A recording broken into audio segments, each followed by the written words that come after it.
6 दिसंबर का घटना, reconstruct Babri structure भी जो है ना एक दैविक घटना है। मुलायम सिंह ने हत्याकांड करवा दिया, हमारे कार्यसेवक मर गए थे। लाखों की संख्या में हिंदू लोग अयोध्या पहुंच चुके थे। हिंदू समाज ने ये बाबरी कलंक को मिटा दिया। बाबर ने 1528 में राम मंदिर तोड़ा। जवाहरलाल नेहरू यूनिवर्सिटी के इतिहासकारों ने बिना सबूत के 50 साल दोनों कम्युनिटीज के बीच में इतनी बैर पैदा कर दी। आर.एस. शर्मा, डी.एन. झा, इरफान हबीब, रोमिला थापर, ये बिग फोर थे।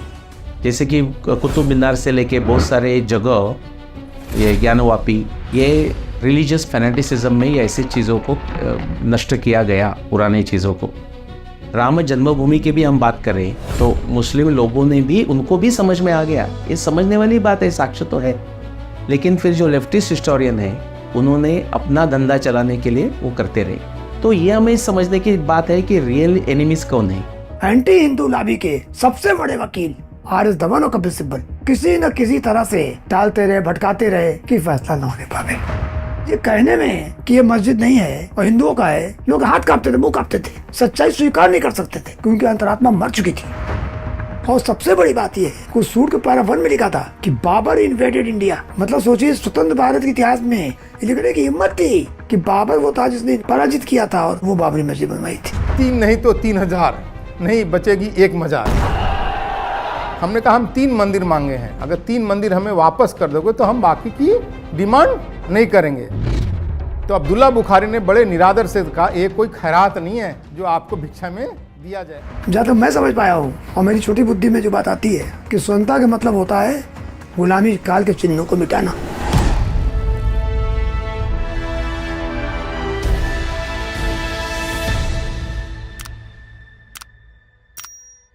बाबर ने 1528 में मंदिर के स्थान पर अपनी मस्जिद बना दी। अब उसके बाद 1858, अब 1858 का सन मैं क्यों ले रही हूँ, क्योंकि 1857 में ग्रेट रिवोल्ट हुई थी और उसके बाद इस इलाके में, इस एरिया में, अवध में ईस्ट इंडिया कंपनी का या ब्रिटिश रूल स्थापित होता है।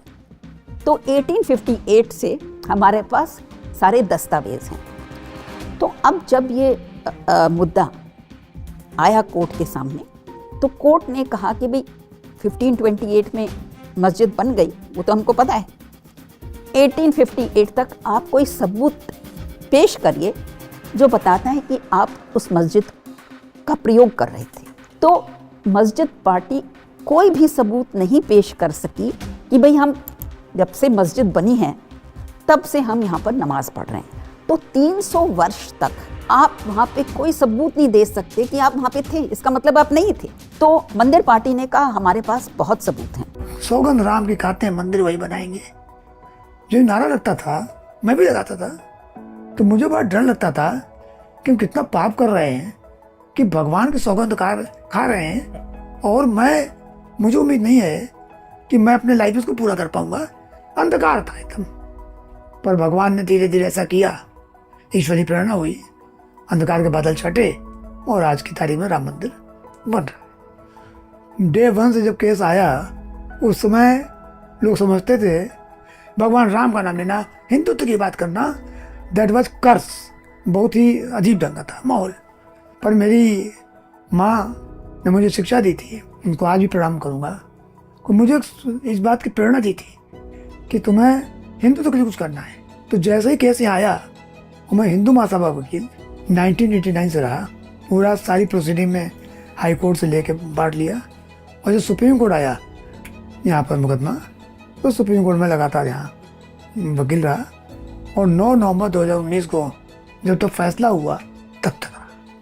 तो मैंने 30 साल ये पूरा संघर्ष लीगल रूप में देखा है। मैं नहीं कह रहा हूँ मैं ही अकेले हूँ, 6-7 वकील हैं टोटल, शुरू से आखिरी तक मिला के 6-7 वकील हैं। हमारे पास रसन साहब हैं, उनका योगदान है। इसमें उनकी एज 95 प्लस है। उन्होंने सुप्रीम कोर्ट में, मतलब समझिए कि उन्होंने अपना जूता चप्पल उतार के नंगे पैर बस की थी कि हम भगवान की बात कर रहे हैं। तो वो कमिटमेंट था।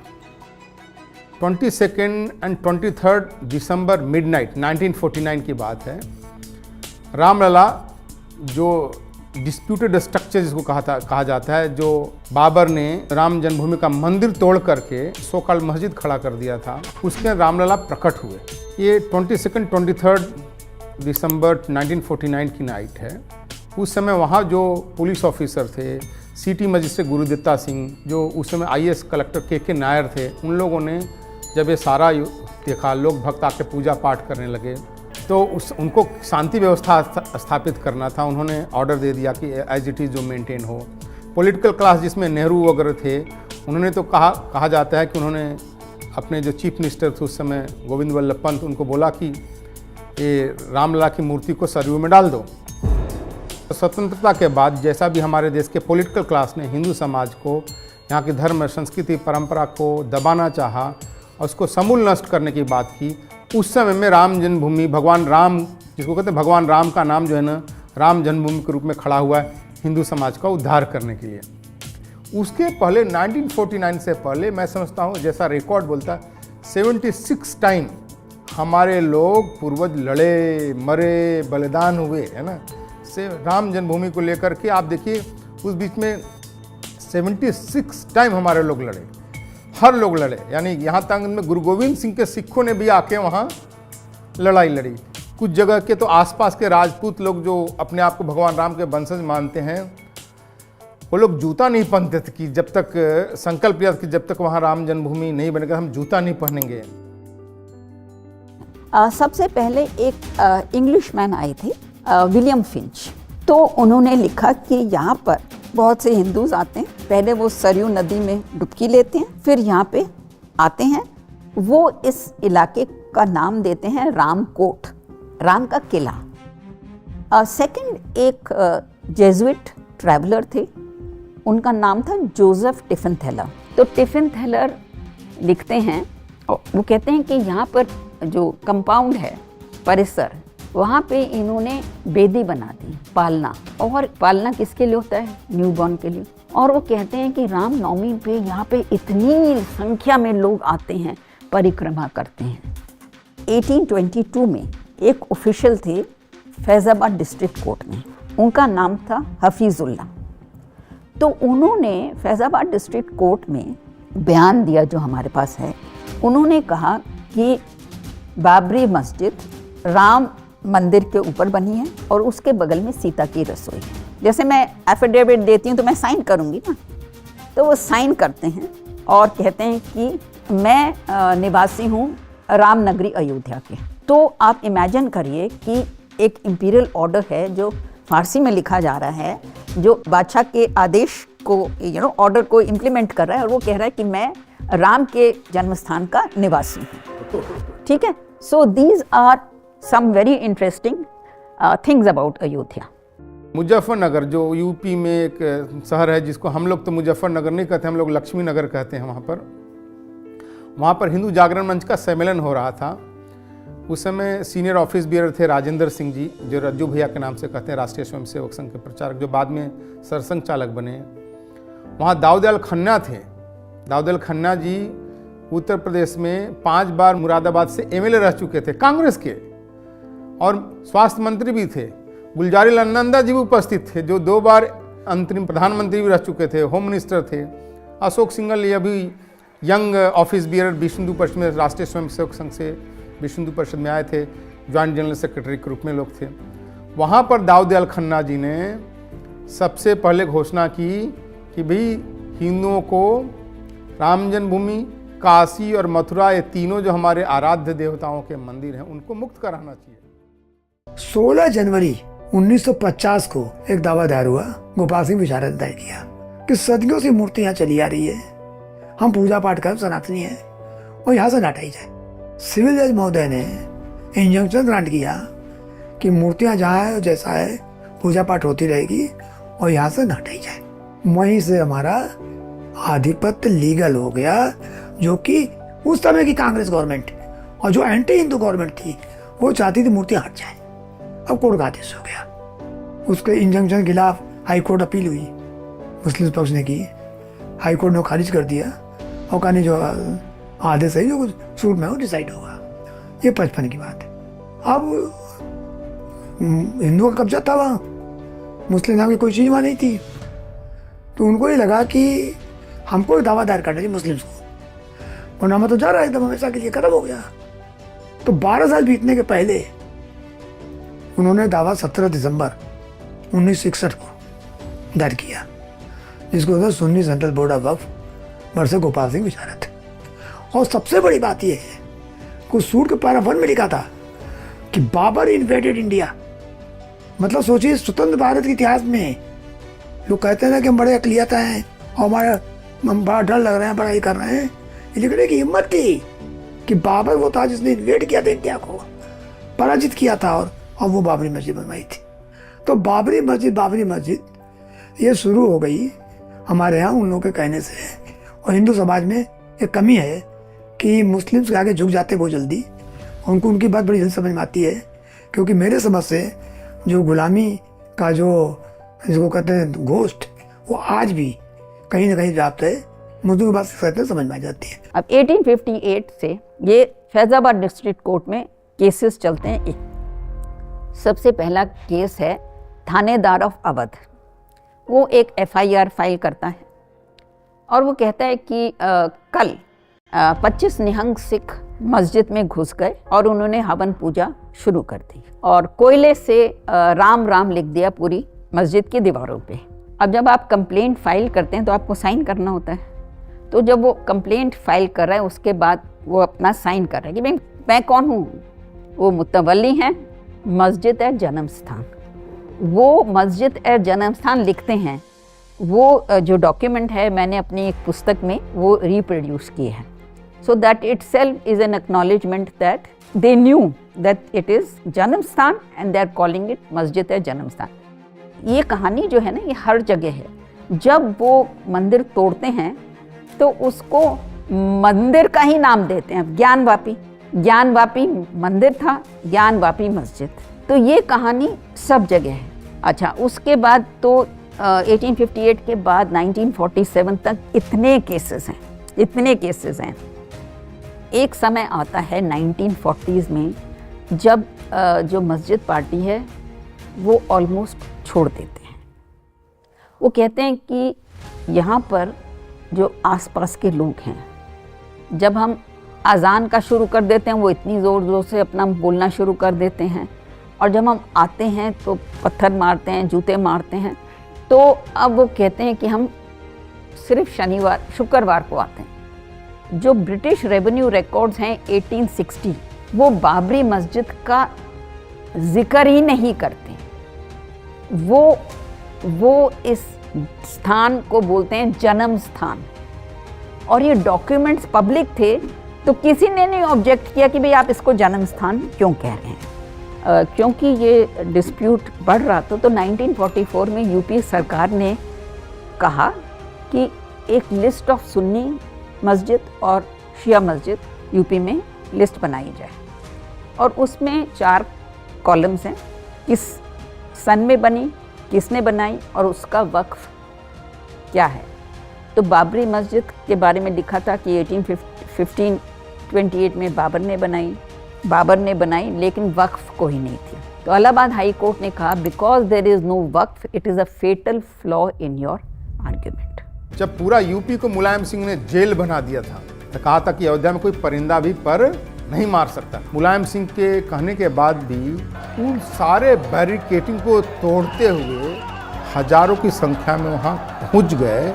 और वहाँ जब 30 अक्टूबर की घटना होती है, आप सब जानते हैं कि एक बस थी, सरकारी बस थी, पुलिस की बस को एक साधु लेकर के ड्राइव करने लगा। वो पहले ड्राइवर था, साधु बन गया था, वो ड्राइव करने लगा और वो ड्राइव करके सारी बैरिकेडिंग को लेकर के राम जन्मभूमि तक पहुंच गया। जहां कहता था परिंदा पर नहीं मार सकता, वहां भगवा ध्वज फहरा दिया और कार सेवा कर दिया। मुलायम सिंह ने हत्याकांड करवा दिया, हमारे कार सेवक मर गए थे। फायरिंग करने के बाद भी कोई नहीं था, तो वहाँ पर हनुमान जी के रूप में बानर एक तो ध्वजा को पकड़ के बैठे हुए हैं। वो बहुत आइकनिक इमेज है।